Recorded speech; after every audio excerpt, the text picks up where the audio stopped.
We get asked a lot about alimony in Texas or spousal maintenance, and to the letter of the law, it's spousal maintenance in Texas. We don't have alimony, and that is almost always going to be paid in a monthly sum for a certain period of time.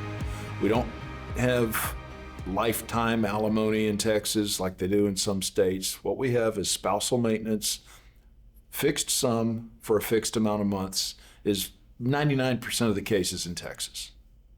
The three primary factors that a court is going to consider for post-divorce spousal maintenance in Texas are, well, first of all, the court's going to look at the property being divided. What's the value of the property that these parties are going to receive, all said and done after the divorce.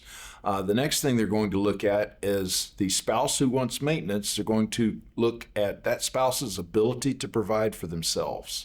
Do they have a degree, have a high school education versus a PhD and could just jump in and start working immediately, job history, that sort of thing.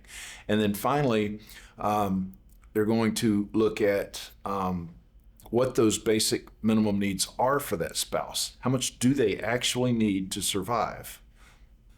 So post-divorce spousal maintenance is actually fairly rare in Texas because the court considers such a large variety of factors, and generally speaking, most people are going to walk away from a divorce with either enough property or enough ability to provide for their bare minimum needs.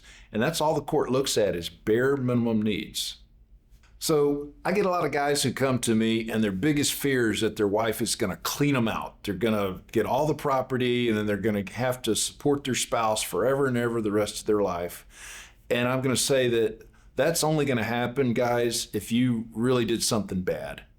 If you don't have any bad facts against you, against your personal behavior in the relationship, you're probably not going to get cleaned out.